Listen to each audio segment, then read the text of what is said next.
परस्पाये ब्रह्मणा तन्वं पाहि विषहत्वा धर्मणा वयम अनुक्रामां सुविताय नव्यसे।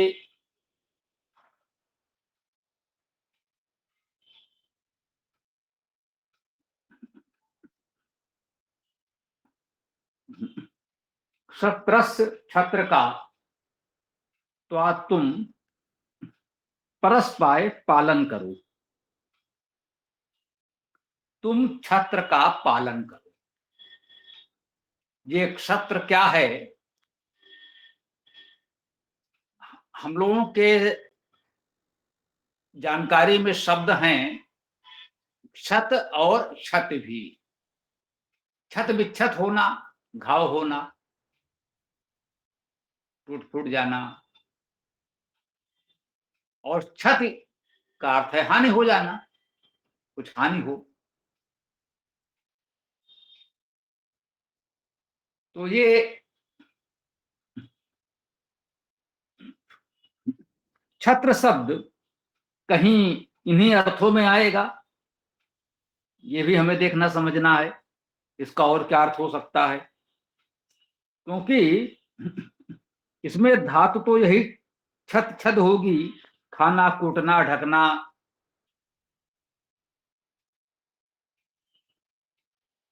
हिंसा करना भी है, गति करना भी है। बहुअर्था ही धातुवा, धातु में सामान्यता बहुत अर्थ वाली भी होती हैं।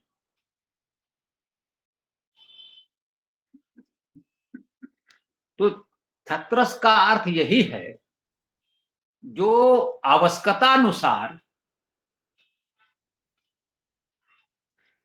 ढकना भी है, आवरण करना, संरक्षण देना। हम बाहरी संकटों से बचाने के लिए किसी को ढक दें, एक प्रकार से संरक्षण देना, ये अर्थ भी है।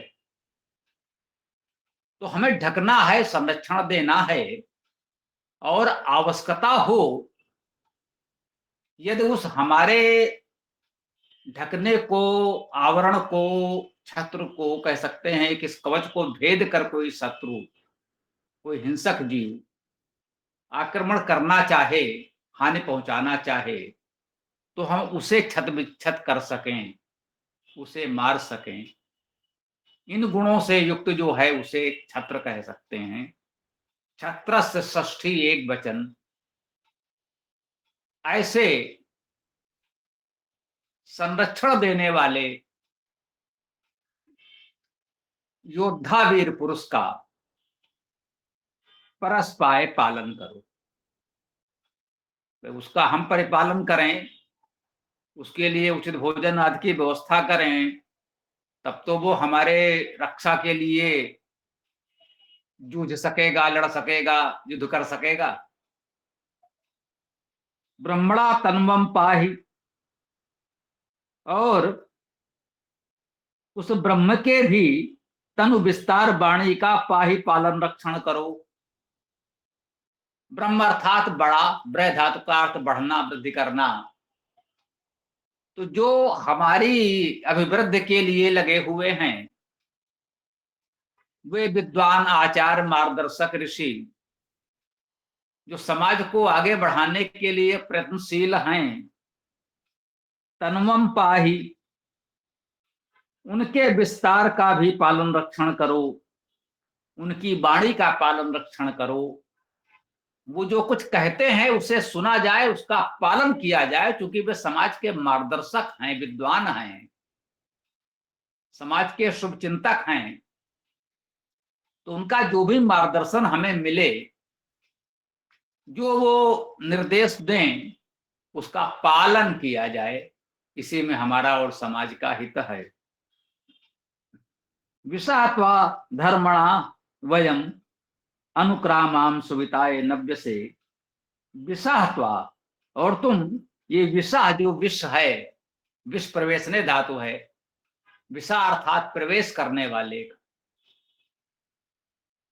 या जो प्रवेश करने वाले हैं, प्रथमा भी हो सकता है और षष्ठी भी। ये षष्ठी ऊपर आया है, छत्रस ब्रह्मणा, षष्ठी एक वचन है, विषा में भी हो सकता है, विष हलंत अश्वर शब्द हो सकता है, होता है, तो उस रूप में ये षष्ठी एक वचन भी हो जाएगा ब्रह्मणा के समान, क्योंकि ब्रह्मणा में ब्रह्मन शब्द है, ना अश्वर हलंत है, अतः आह षष्ठी विभक्ति प्रत्यय जुड़ करके ब्रह्मणा बना। तो विषाह विष प्रवेशने, अर्थात उन लोगों का जिनका प्रवेश सर्वत्र है, किसी भी वर्ग विषय पर कोई भी कार्य हो, सबको भोजन आदि की आवश्यकता तो होती ही है। सैनिक युद्ध कर रहा हो तो युद्ध क्षेत्र में भी भोजन आदि सामग्री की आपूर्ति की जाती है, यह युद्ध का प्रमुख कार्य होता है। सबसे पहले ये व्यवस्था की जाती है कि युद्ध के समय में सैनिकों को खाद्यान्न की आपूर्ति अबाध गति से कैसे होती रहे, यह व्यवस्था पहले की जाती है। युद्ध की अन्य रणनीति बाद में बनेगी, क्योंकि यदि खाद्य की आपूर्ति ही नहीं हो सकी तब तो हमारे वीर योद्धा नहीं लड़ सकेंगे, फिर तो निश्चित है कुछ जो कुछ हो सकता है, जय तो नहीं होगी, पराजय ही होगी। तो सबसे पहले खाद्य आपूर्ति सुनिश्चित की जाती है। युद्ध क्षेत्र में भी इन आपूर्तिकर्ताओं का प्रवेश होगा। गुरुकुल है, आचार्य वेदाध्ययन कर रहे हैं, पढ़ रहे हैं, पढ़ा रहे हैं, इस खाद्यान्न की आपूर्ति तो वहां भी होनी है। किसी भी विषय पर कोई भी कार्य हो, आज की स्थिति में देख लें, जो हमारे कल कारखाने हैं, जहां हमारे विविध प्रकार के कुशल श्रमिक बहुत उपयोगी वस्तुओं का निर्माण कर रहे हैं, आवश्यक सामग्री की आपूर्ति वहां भी होनी ही है। तो जो लोग सर्व आपूर्ति करते हैं, वो खाद्य पदार्थ हो, हमारा भोजन हो, अनुरूप अन्य सामग्री हो, वाला जो वर्ग है, स्पष्ट रूप से अब तक समझ में आ गया होगा, ये वो व्यापारी वर्ग है, कृषक वर्ग है, जो अन्न उपजाते हैं और लोगों तक पहुंचाते हैं, या अन्य लोग जो अन्य सामग्री उत्पन्न करते हैं, वस्त्र आदि बनाते हैं और लोगों तक पहुंचाते हैं। तो ये जो व्यवसायी वर्ग है, इनका प्रवेश सर्वत्र होता है, इसलिए इन्हें विषाह या वैश्य कहा जाता है। वेद में विषा शब्द ही सामान्यता मिलता है, वैश्य शब्द मिल सकता है, सामान्यता यही विषाह जैसा ही मिलता है। धातु वही है, अर्थ वही है। कह सकते हैं लोग व्यवहार में इस समय वैश्य शब्द जैसे रूढ़ हो गया है उस वर्ग के लिए, तो धातु अर्थ नहीं देखा जाता, बस केवल उस शब्द से ही हम समझ जाते हैं। वेद में धातु के अनुसार अर्थ निकल आता है, और इस रूप प्रकार से शब्दों के रूप में थोड़ा बहुत परिवर्तन भी हो सकता है। तो वो हमें इतना तो समझना होगा वेद का स्वाध्याय करते समय। कहते हैं जो ये विषाह, ये व्यवसायी वर्ग है, व्यापारी वर्ग है, कृषक वर्ग है, कहते हैं धर्मणा, धर्म के द्वारा, वयम हम लोग, अनुक्रामाम, अनुक्रमण करें, अनुक्रम करें, इनके अनुकूल पराक्रम करें, धर्म के अनुकूल पराक्रम करें। ये जो विषाह है, ये जो व्यवसायी वर्ग है, ये धर्म के अनुकूल अपना पराक्रम करे, जो अपना कार्य व्यवसाय करे धर्म के अनुकूल करे, तो उनका भी हित, पूरे समाज का हित। तो इस कार्य में धर्म का पालन किया जाए। भाई कार्य कर रहे हैं तो कुछ लाभ लेना स्वाभाविक है, लाभ नहीं लेंगे तो फिर कार्य कैसे कर पाएंगे। तो व्यवसाय में लाभ होना तो आवश्यक है, लाभ की व्यवस्था हमें करनी ही चाहिए। ये हमें ध्यान रखना चाहिए कि भाई उनसे हमें सामग्री प्राप्त हो रही है तो उन्हें कुछ लाभ भी प्राप्त होना चाहिए, परंतु लाभ के लिए यदि अनुचित साधन अपनाए जाएं तो उचित नहीं है, अधर्म न किया जाए। धर्म पूर्वक लाभ कमाया जाए तो अच्छी बात है। कह रहे हैं धर्मणा, धर्म के द्वारा हम सब अनुक्रामाम, अनुक्रम करें आपके लिए। सुविताय नव्य से, सुविताय उत्तम गति, सुपसर्ग इसका अर्थ सुष्टु उत्तम, और ई धातु का अर्थ गति करना, जाना, चलना। वी धातु का अर्थ भी जाना, गति करना और व्याप्त होना भी है। तो उत्तम प्रकार से व्याप्त होने के लिए, उत्तम गति प्रगति के लिए, और नव्य से नु धातु का अर्थ स्तुति करना है, प्रशंसा करना है। प्रशंसा के लिए, स्तुतियों के लिए हम अनुक्रामाम, उनके अनुकूल पराक्रम करें, ये अपेक्षा की जा रही है। छत्र हैं, ब्राह्मण हैं, विषा हैं, विविध प्रकार से उपयोगी जो भी जहां वर्ग है, धर्म के अनुकूल वो अपने कार्य व्यापार का संपादन करे। और हमारा भी दायित्व है, संपूर्ण समाज का दायित्व है कि हम भी धर्म के अनुकूल उनका सहयोग करें, उनका भी सेवा सहयोग हम प्राप्त करें, और उनका भी उचित सेवा सहयोग जो हमारा दायित्व है उसका निर्वाह करते हुए हम भी उनका सहयोग करें। ये इस मंत्र का भाव है।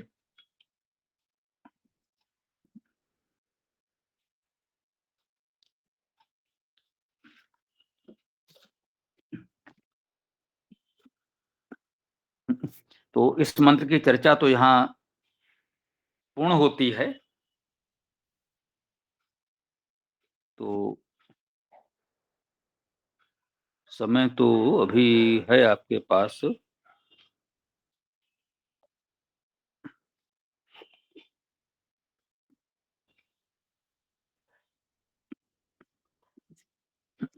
ठीक है, कुछ सदुपयोग कर लें, जो भी प्रश्न विचार आदि हो रखा जाए, और समय का सदुपयोग जो भी हो सकता है कुछ सार्थक वे चर्चा में हम लोग कर सकते हैं। ओम खम ब्रह्म।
नहीं, बिल्कुल ठीक बात है। इनका ना विषा, विष प्रवेशने धातु है।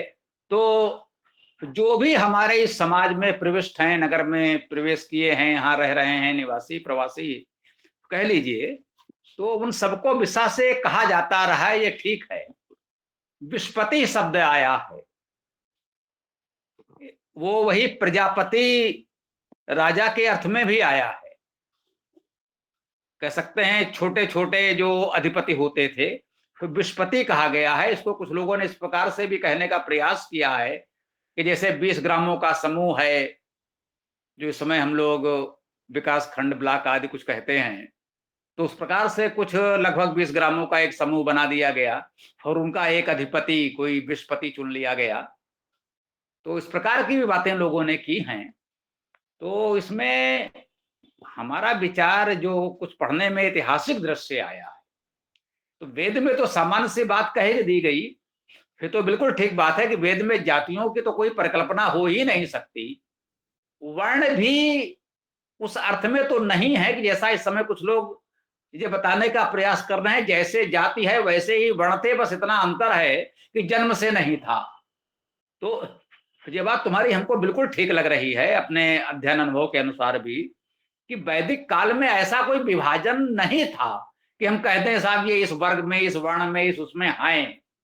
वो जन्म से हो या अपने स्वतः उन्होंने व्यवसाय चुना हो, उसका कुछ बहुत इतना कठोर पहचान नहीं थी। जो कहा कि विश्व का अर्थ है सभी निवासी, सभी के लिए कह दिया गया।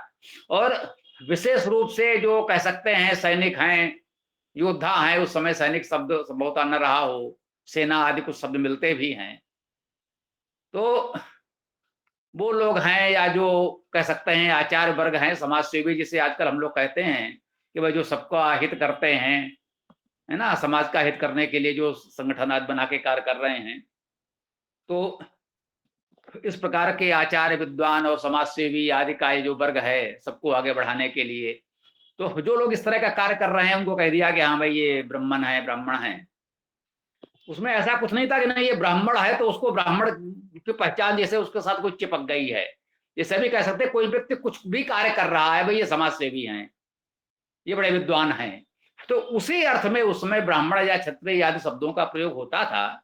और ये अध्याय 30 में तो हम लोगों ने देखा, ये भी इसी एकादशी में भी पूरा अध्याय 30 पढ़ा गया कि जहां शताधिक किस तरह के व्यवसायों का वर्णन है, उसको कहीं वर्ण या जैसा कुछ कहा ही नहीं गया है कि ये कितने वर्ण हैं और कैसे क्या होगा, ऐसी कोई बात ही नहीं। बस समाज में अनेक प्रकार के कार्य व्यवसाय वाले लोग हैं, सहज भाव से इतनी सी बात बताई गई है। तो ये बात तुम्हारी बिल्कुल ठीक है, जिन लोगों की जानकारी में है अच्छी बात है, जो संयोग से इस तरफ अभी ध्यान न दे पाए हूं तो उनके लिए भी ये जानकारी आज इस संदर्भ में हो गई तो बहुत अच्छी बात है। ओम।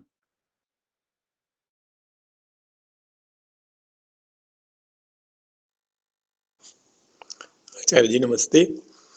आचार्य जी, इस मंत्र में मेरे दो प्रश्न मेरे दिमाग में आए थे। जैसे आप वर्ण की बात कर रहे थे, तो जैसे क्षत्रिय, ब्राह्मण और वैश्य की बात कही है, जैसे शूद्र को इसमें कहीं जिक्र नहीं किया है इस मंत्र में। और दूसरी बात है कि इस मंत्र में एक पासिंग रिमार्क दिया गया है कि धर्म के अनुकूल, यानी हर व्यक्ति का धर्म ब्राह्मण का अलग होगा, क्षत्रिय का अलग होगा, वैश्य का अलग होगा। तो वो वाली बात मतलब क्या दूसरे मंत्रों में कही गई है या ये इम्प्लाइड है, इसमें एक सार गर्भित है कि भाई उनको धर्म के अनुकूल मतलब अनुक्रम करें? ये थोड़ा सा इसमें प्रकाश डालें प्लीज। ओम। ठीक बात है।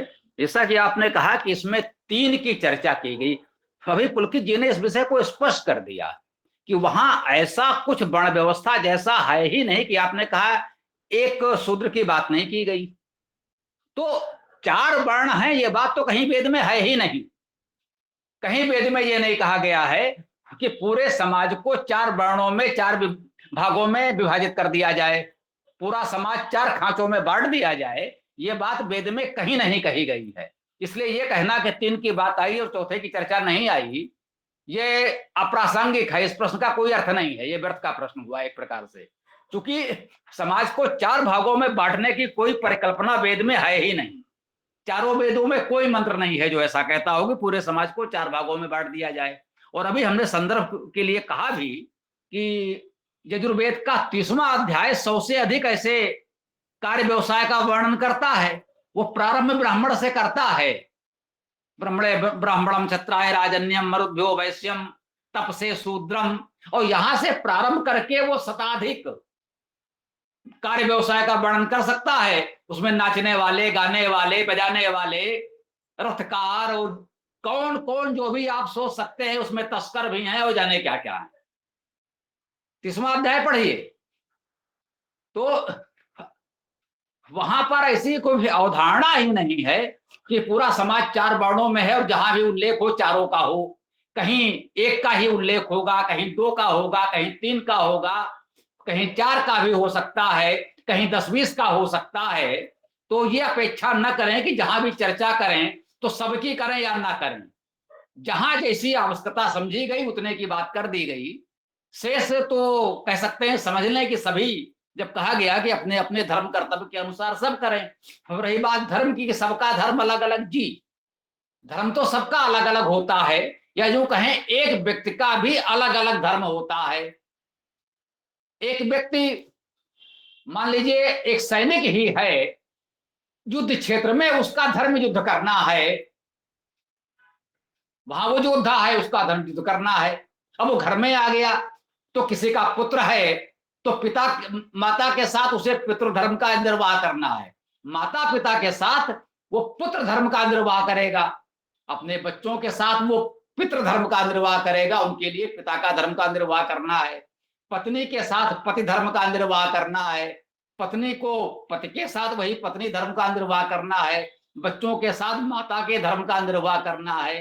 तो यहाँ धर्म का भाव यही है कि जो भी आपका कर्तव्य है, धर्म जो धारण किया जाए वो धर्म, दृढ़ धातु से धर्म बन रहा है, तो जो भी आपको धर्म कर्तव्य धारण करने हैं वही धर्म है।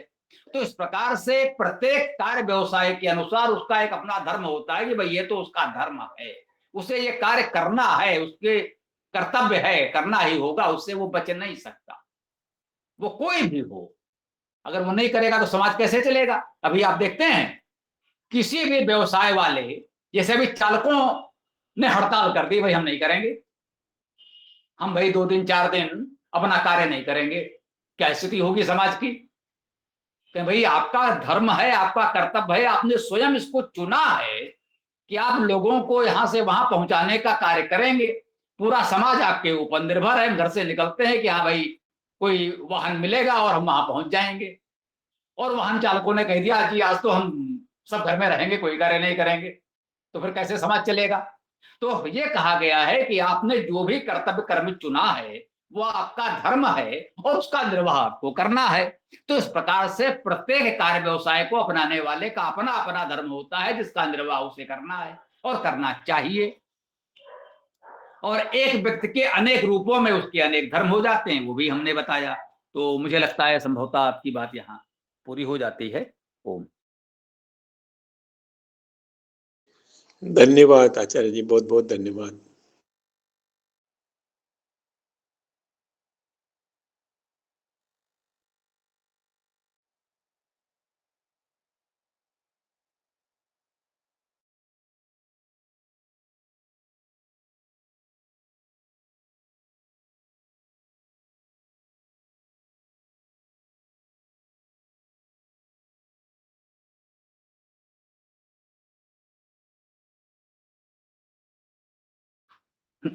जी, और किसी को कुछ कहना हो तो कह सकते हैं।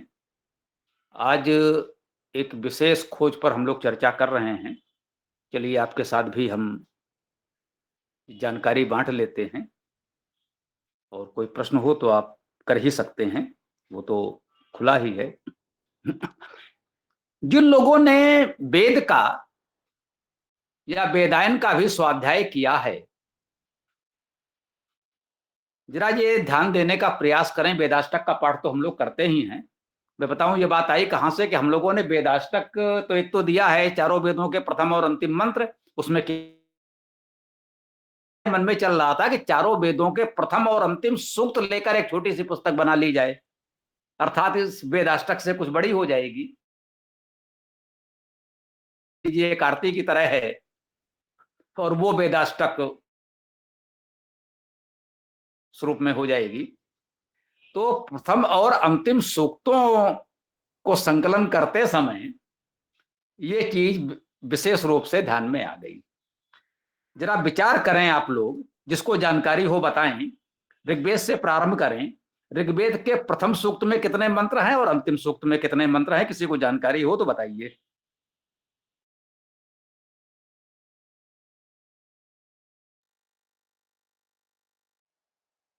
स्वामी जी, प्रथम सूक्त में तो 9 मंत्र हैं और अंतिम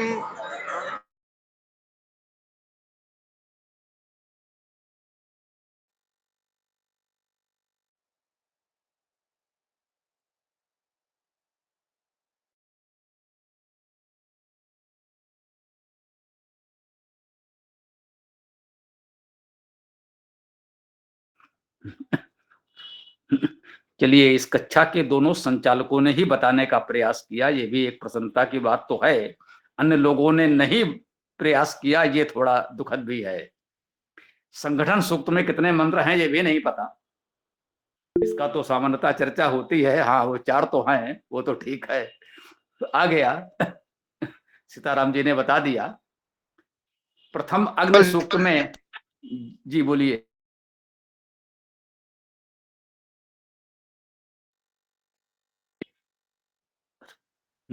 ऋग्वेद प्रथम अग्नि सूक्त में 9 और अंतिम संगठन सूक्त में 4, कुल मंत्र कितने हो गए?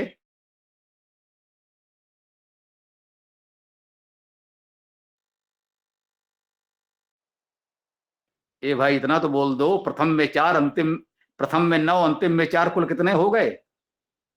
13। 13 गुरु जी, 13। जी, तो बोलते रहें तभी ये चर्चा आगे बढ़ पाएगी। जो हम कहना चाहते हैं वो तभी होगा जब आप लोग बोलते रहेंगे। तो ऋग्वेद के प्रथम सूक्त में 9, अंतिम में 4, कुल हो गए 13। अब जरा सामवेद में बताइए, प्रथम सूक्त में कितने हैं और अंतिम में कितने हैं?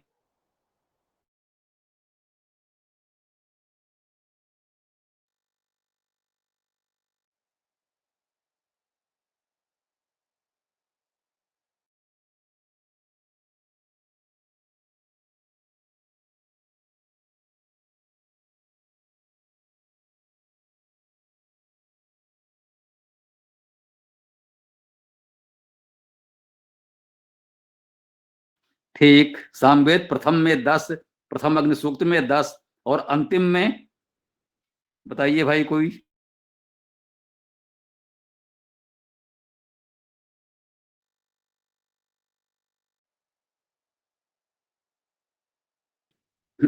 बिल्कुल ठीक। प्रथम अग्नि सूक्त में 10 और अंतिम स्वस्थ सूक्त में 3, कितने हो गए? 13। कुछ समझ में आया?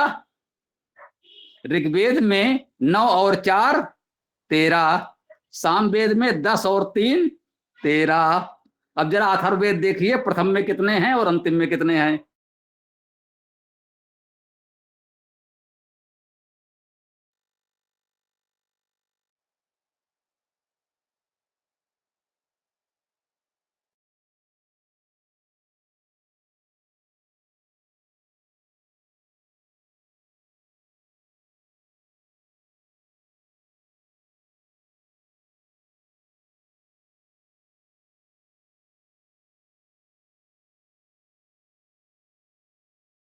अन्य लोग भी देखें, हो सकता है ये इन पर निर्भर न रहें। अथर्ववेद अन्य लोग भी देखें, प्रथम देखें।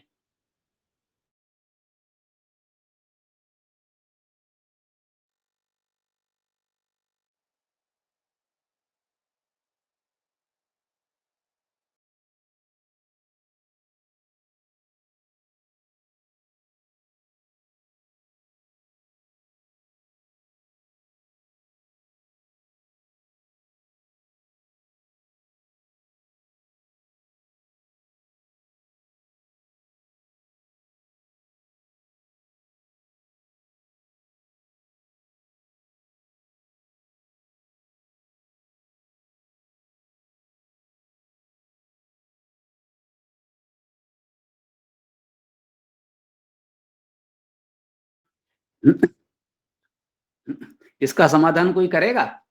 ये 5 जो आप बता रहे हैं वो वेदायन से बता रहे हैं, जो वेद संहिताएं हैं, और वेदायन का पुराना संस्करण आपके पास है। वास्तव में ये जो सन्नो देवी विष्ठये पहला मंत्र लिखा गया है, वो किसी भी प्रकाशित वेद संहिता में नहीं है।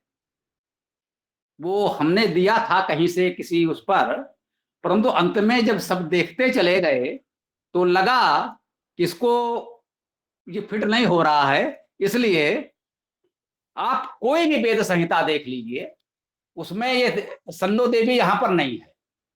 अब वो हमने कहां से, शायद गोपत ब्राह्मण के आधार पर लिखा था, लेकिन अब अंत में वही बात है, जब हमने स्वयं अंततः तय कर ही लिया कि जो वेद संहिता है वही महत्वपूर्ण है, ब्राह्मण ग्रंथों के आधार पर हम क्यों वेद संहिता में कुछ करें, तो इसलिए उसको फिर हमने हटा दिया है। वेदायन के नए संस्करण में भी हटा दिया गया है, और अथर्ववेद के संस्करण से भी उसको नहीं रखा गया है। तो इस प्रकार से अथर्ववेद के पहले सूक्त में 4 रहे और अंतिम में 9। तो आप देख रहे हैं प्रथम और अंतिम सूक्त में 10 और 3 होते हैं या 9 और 4 होते हैं। ये भी ध्यान देने की बात। 9 है तो उधर 4 हो गया, 10 है तो उधर 3 हो गया। यहां पहले से 4 है तो बचे हुए 9 उधर मिलेंगे। आज रविंद्र आर्य जी हमारे पास आए थे। रविंद्र आर्य जी आप समझ रहे होंगे कि इनकी चर्चा संभवतः वो कुछ की थी बहुकुंडी के विरोध में, जो ये लोग अभियान चला रहे हैं। तो कक्षा में जुड़ने के लिए भी हमने कहा था, हमने जुड़ेंगे तो चर्चा हो जाएगी। उनको भी ये बताया गया 3 के बाद। हमने उनसे कहा क्या यजुर्वेद के लिए अलग से बताना पड़ेगा? बोले नहीं, वो पर्याप्त है। ये आश्चर्यजनक शोध कह सकते हैं। अचानक हमको लगा कि पता नहीं वेद व्यास जी का भी ध्यान इधर गया कि नहीं गया, लेकिन है ना अच्छी बात। तो इससे अच्छी तरह से हमको ध्यान हो जाएगा। अब बचा आपका जो यजुर्वेद है, उसमें आप ऐसा मान लें, वहां भी वेदायन आपके लिए उतना प्रमाणन नहीं हो पाएगा। जो यजुर्वेद का नवीनतम संस्करण आपको मिलेगा वो ठीक होगा। वेदायन का नया संस्करण आएगा तो ठीक कर देंगे। वेदायन का संकलन करते समय हमने ये यजुर्वेद प्रथम अध्याय से 7 मंत्र ले लिए थे। उसमें सूक्त पर विशेष ध्यान नहीं दे पाए थे उस समय। और इस दृष्टि से देखें तो यजुर्वेद के प्रथम सूक्त में 10 मंत्र होंगे। 10 क्यों होंगे? जरा यजुर्वेद का अंतिम सूक्त देखिए, उसमें 3 ही हैं, चौथा हो ही नहीं सकता। अंतिम सूक्त में 3, उससे पहले वाले में भी 3, उससे पहले वाले में भी 3। वो 3 मंत्रों के सूक्त इतने निश्चित हैं, इतने स्पष्ट हैं कि उसमें कोई भी परिवर्तन नहीं कर सकता। किसी भी वेद की शाखा में जो इतनी शाखाएं कही जाती हैं, किसी भी शाखा में मुझे नहीं लगता है ये 3 मंत्रों वाले सूक्त में कोई परिवर्तन करना संभव है। शाखाओं को यही है, थोड़ा बहुत अंतर हो जाता है, किसी ने सूक्तों को जोड़ दिया, किसी ने बढ़ा दिया, ऐसा वैसा कर दिया। मंत्र वही होते हैं, मंत्र में परिवर्तन सामान्यता नहीं होता। कहीं थोड़ा बहुत हो सकता है, जिसे पाठ भेद कह लें, कोई अंतर विशेष नहीं होता। शाखाओं में मंत्र वही होते हैं। तो ये भ्रम में न पड़े कितनी शाखाएं हैं तो मंत्र अलग अलग होंगे, मंत्र वही होते हैं। अंतर केवल इन्हीं सब बातों में थोड़ा बहुत हो जाता है। तो इसीलिए मैंने कहा कि ये 3 मंत्र के ऐसे सुगठित सूक्त हैं, इसमें किसी भी शाखा में कोई परिवर्तन किसी भी ऋषि ने नहीं किया होगा। ये मैं बिना देखे कह सकता हूं पूरे विश्वास के साथ। तो अब अंतिम सूक्त में 3 मंत्र हैं, तो प्रथम सूक्त में 10 ही होंगे, होने ही पड़ेंगे।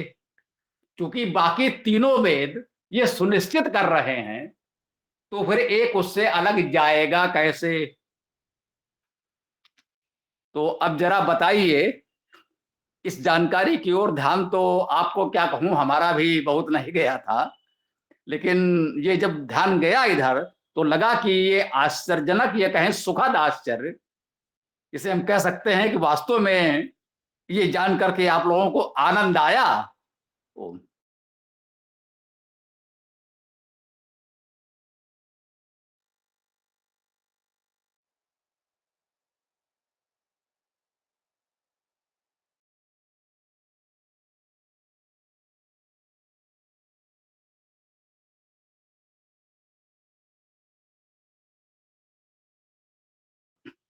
ठीक है, अब वेदाष्टक का पाठ करें और विराम दें आज के सत्र को।